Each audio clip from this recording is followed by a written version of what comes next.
அல்ஹம்துலில்லாஹ் வஸ்ஸலாத்து வஸ்ஸலாம் அலா ரசூலில்லாஹ் வஅலா ஆலிஹி வஸஹ்பிஹி வமன் தபியஹும் பிஹ்சான் இலா யௌமித்தீன் அம்மா பஅத்.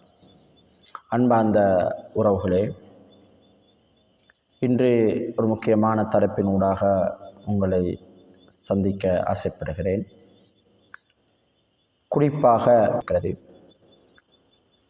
அதேபோல நாட்டின் பல பாகங்களிலேயும் சாதாரணமான மழை மேகங்களோடு இருக்கக்கூடிய ஒரு நிலையிலே நாங்கள் பார்த்து கொண்டிருக்கிறோம். இந்த நேரத்தில் ஒரு செய்தியை ஞாபகப்படுத்த வேண்டும். குறிப்பாக எமது நாட்டில் 2025 வருடம் 11ஆம் மாதம் 30ஆம் தேதி காலப்பகுதிகளில் மிகப்பெரியதொரு வெள்ளப்பெருக்கு எமது நாட்டினுடைய பல பகுதிகளில், குறிப்பாக தென் மாகாணத்தை தவிர்ந்து ஏனைய மாகாணங்கள், குறிப்பாக வடமாகாணம், கிழக்கு மாகாணம், மிகவும் அதிகமாக பாதிக்கப்பட்டது மத்திய மாகாணம், உவா மாகாணம், மத்திய மலை பிரதேசங்களும் அதேபோல் கிழக்கு மாகாணங்களும் மழை வெள்ளத்தினால் அதிகம் பாதிக்கப்பட்டது. பல உயிர்கள் பறிபோனது. அதாவது மண் சரிவுகள், வெள்ளப்பெருக்குகள் போன்ற பாரதூரமான நிகழ்வுகள் திக்வா புயல் என்ற பெயரிலே அது பெயர் சூட்டப்பட்டு நாடு தழுவிய ரீதியில் அனர்த்த நிவாரணம் எல்லாம் வழங்கப்பட்டது. நாங்கள் எல்லோரும் அறிந்தோம். அது நடந்து கிட்டத்தட்ட ஒரு 8 மாதங்களுக்கு பின்னால் இப்பொழுது மீண்டும் ஒரு நிகழ்வு அதே பிரதேசங்களில் இருக்கின்றது. முதலிலே அந்த பகுதி மக்களுக்கு ஆழ்ந்த இரங்கல்களை தெரிவித்துக் கொள்வதோடு, அல்லாஹ் அவர்களுக்கு அவருடைய வாழ்க்கையில் நிம்மதியை வழங்க வேண்டும், அவர்களுக்கு ஏற்பட்டிருக்கக்கூடிய தடங்கல்கள், துயரங்களை அல்லாஹ் நீக்க வேண்டும் என்ற பிரார்த்தனையோடு, அல்லாஹ் சுப்ஹானஹு வ தஆலா குர்ஆனில் பல இடங்களில் இவ்வாறான விடயங்களை பற்றி அடிக்கடி எங்களோடு பேசுகிறான். இயற்கை அனர்த்தங்கள் என்று நாங்கள் சொன்னாலும் அது அல்லாஹ்வினுடைய ஏற்பாடு. அல்லாஹ் தான் இந்த உலகத்தில் அனைத்தையும் இயக்கிக் கொண்டிருக்கிறான்.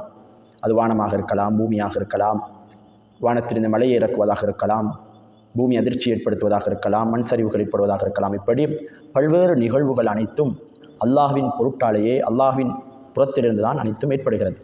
இது ஒரு மூமியினுடைய முதன்மையான நம்பிக்கை. அல்லாஹ் சுப்ஹானஹு வ தஆலா சூரா பக்ராவிலே 155வது வசனத்தில் இப்படியான ஒரு செய்தியை சொல்கிறான். வலநபுலுவன்னக்கும் பிஷைஇம் மினல் ஹௌஃபி வல் ஜூஇ வனக்ஸின் மினல் அம்வாலி வல் அன்ஃபுஸ் வஸ்ஸமராத் வபஷ்ஷிரிஸ் ஸாபிரீன். சில லிஸ்ட்டுகளை அல்லாஹ் சொல்கிறான். உங்களை நாங்கள் சோதித்துக் கொண்டே இருப்போம். அந்த சோதனை பல்வேறு விதமாக வரும். பயத்தை கொண்டு அல்லாஹ் சோதிப்பான், பசிப்பட்டினிகளை கொண்டு அல்லாஹ் சோதிப்பான், எங்களுடைய சொத்துக்களில் குறைவுகளை, அழிவுகளை ஏற்படுத்தி அல்லாஹ் சோதிப்பான், உயிர்களை எடுத்து மரணிக்க செய்து சோதிப்பான். இப்படி பல்வேறு அடிப்படையில் அல்லாஹ் சோதித்துக் கொண்டே இருப்பான். இன்னும் ஒரு இடத்தில் அல்லாஹ் இப்படி சொல்கிறான். சூரா தௌபாவினுடைய 126வது வசனம். அல்லாஹ் எல்லாரையும் பார்த்து இப்படி ஒரு கேள்வி கேட்கிறான். அவலா யரவுன, அவங்க யாரும் பார்க்கலையா? அல்லாஹ்வை நிராகரித்து கொண்டு அல்லாஹ்வுக்கு செய்ய வேண்டிய கடமைகளை எல்லாம் செய்யாமல் இருக்கக்கூடியவர்களை பார்த்து அல்லாஹ் கேட்கிறான். அவர்கள் யாருமே அவதானிக்கலையா? அவலா யரவுன, யாருமே பார்க்கலையா? அன்னகும் யுஃப்தனூன், உண்மையிலேயே நிச்சயமாக அவர்கள் சோதிக்கப்பட்டு கொண்டே இருக்கிறார்கள். எப்படி சோதிக்கப்படுகிறார்கள்? ஃபீ குல்லி ஆமீன் மர்ரத்தன் அவ் மர்ரத்தை. அல்லாஹ் சொல்கிறான், ஒரு வருஷத்தில் ஒரு தடவை அல்லது 2 தடவை, அதை விட கூடுதலாக கூட இருக்கிறேன். எப்படி ஏதோ ஒரு அடிப்படையில் வருஷத்துக்கு 1 முறையோ 2 முறையோ ஏதோ ஒரு அடிப்படையில் பாரதூரமான சோதனைகள் அவர்களுக்கு ஏற்படுது. இது அவங்க கொஞ்சம் பார்க்கலையா, சிந்திக்கலையா? அவ்வளவு ஏற்பட்டும் கூட சும்மலா யதூபூன வலா ஹும் யதக்கரூன், நாம் பாவம் செய்து கொண்டிருக்கிறோமே, அல்லாஹ்வுக்குரிய உரிமைகளை சரியாக நிறைவேற்றவில்லையே என்று அவர்கள் தௌபாவின் பக்கம் அவர்கள் வரவில்லையே. சும்மலா யதூபூன், அவர்கள் தௌபா செய்யவும் இல்லை. வலா ஹும் யதக்கரூன், அந்த நிகழ்வுகளை பற்றி ஏன் ஏற்பட்டது, எதனால் ஏற்பட்டது, என்ன பிரச்சனை என்பது கூட அவர்கள் யோசிக்கவில்லை என்று அல்லாஹ் சொல்கிறான். உண்மையில் அல்லாஹ்வினுடைய சோதனை ஒரு வருஷத்துக்கு 1 முறையோ 2 முறையோ ஏதோ ஒரு ரூபத்தில் எம்மை அடைந்து தீரும். அல்லாஹ் சோதித்து கொண்டே இருப்பான். சஹாபாக்களும் அந்த நபிகளாருடைய காலத்திலும் சரி, அதுக்கு முன்னிருந்த சமூகங்களாக இருந்தாலும் சரி, நபிகளாருக்கு பின்னர் இன்றைய காலம் வரைக்கும் ஏதோ ஒரு அடிப்படையில் இந்த உலகத்தில் அல்லாஹ் மனித சமூகத்துக்கு சோதனைகளை கொடுத்து கொண்டே இருப்பான். அது வெள்ளமாக இருக்கலாம், சுனாமியாக இருக்கலாம், கொரோனா என்று இருக்கலாம், நம்முடைய கண்ணுக்கு தெரியக்கூடியவைகளையோ தெரியாதவைகளையோ ஏதோ ஒரு அடிப்படையில் மனித சமூகத்தை அல்லாஹ் சோதித்து கொண்டிருப்பது ஏன் தெரியுமா? மனிதன் அல்லாஹ்வின் பக்கம் மீள வேண்டும். நாங்கள் எல்லாருமே பாவம் செய்யக்கூடியவர்கள். ஏதோ ஒரு அடிப்படையில் பாவத்தை செய்து கொண்டு தான் இருக்கிறோம். சில நேரங்களில் வாயினால் கூட எங்களுடைய பேசக்கூடிய வார்த்தைகள், அல்லது செய்யக்கூடிய செயற்பாடுகள் நாங்கள் அறியாமலே பாவம் செய்யக்கூடியவர்கள் அதிகமானவர்கள். சில மனிதர்கள் தெரிந்து கொண்டே இது பாவம் தான் என்று தெரிந்து கொண்டே செய்வோம். எங்களில் வட்டியோடு தொடர்புடையவர்கள் இருப்போம், எங்களில் பெண்களோடு தொடர்புடையவர்கள் இருப்போம், எங்களில் ஏமாற்று பேர் வழிகளாக இருக்கக்கூடியவர்கள் இருப்போம். இப்படி பல்வேறுபட்ட அடிப்படையில் ஏதோ ஒரு தவறை ஏதோ ஒரு மூலையில் இருந்து கொண்டு அல்லாஹ்வுடைய ஞாபகம் இல்லாமல் நாங்கள் தவறுகள் செய்யக்கூடியவர்களாக இருப்போம். மனிதனாக இருக்கக்கூடியவன் தவறு செய்துவிட்டால் அவன் மீண்டு வர வேண்டும். அல்லாஹ் என்னை பார்த்து கொண்டிருக்கிறானே, அல்லாஹ் இதை பற்றி இடத்திலே கேள்வி கேட்பானே, அல்லாஹ்வின் பக்கம் மீள வேண்டும் என்பதற்காகத்தான் இந்த சோதனைகளை தருகிறான்.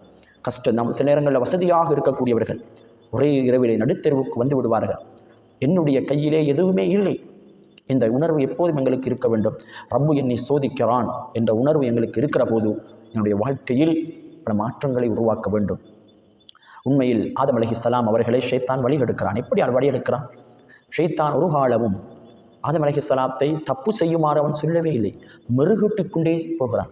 இப்படி செஞ்சா நல்லா தானே, என்னத்துக்கு இது செய்ய விடலை, என்ன காரணம் பாருங்கள். ஷைத்தான் சொல்லுகிறான், உங்களை நீங்கள் மலக்குகளாக மாறிடுவீங்க அல்லது நீங்கள் அதாவது நிரந்தரமாக இந்த சுவனத்திலேயே இருந்து விடுவீர்கள் என்பதற்காகத்தான் அல்லாஹ் இந்த மரத்துக்கிட்ட போவேனான்னு சொல்லியிருக்கிறான். ஆசை வார்த்தைகளை சொன்னான். அவன் ஒரு காலமும் நீ அல்லாவுக்கு தொழ வேணாம் என்றோ அல்லாவுடைய கட்டளைக்கு கட்டுப்பட வேணாம் என்றோ ஒரு காலமும் ஷைத்தான் சொல்லலை.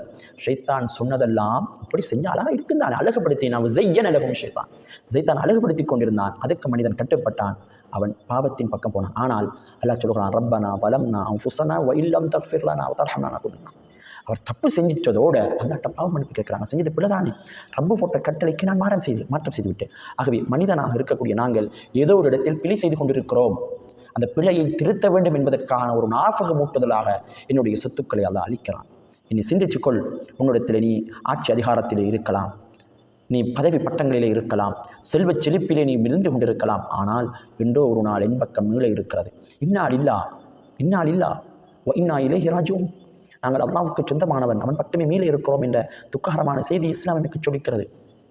சில இடங்கள் நாங்கள் ஓதக்கூடிய துவாக்கள் எல்லாம் அல்லாஹ்வை தவிர வேறு யாரும் இல்லை இந்த உலகத்திலே என்று அவனை ஞாபகப்படுத்தக்கூடிய அடிப்படையில் இருப்பதனால் இந்த வெள்ளப்பெருக்குகளும் எமக்கு ஒரு படிப்பணியாக அமைய வேண்டும். பாவங்களை விட்டு நாங்கள் ஒதுங்க வேண்டிய ஒரு சந்தர்ப்பம் அல்லாஹ் எனக்கு தந்திருக்கிறான்.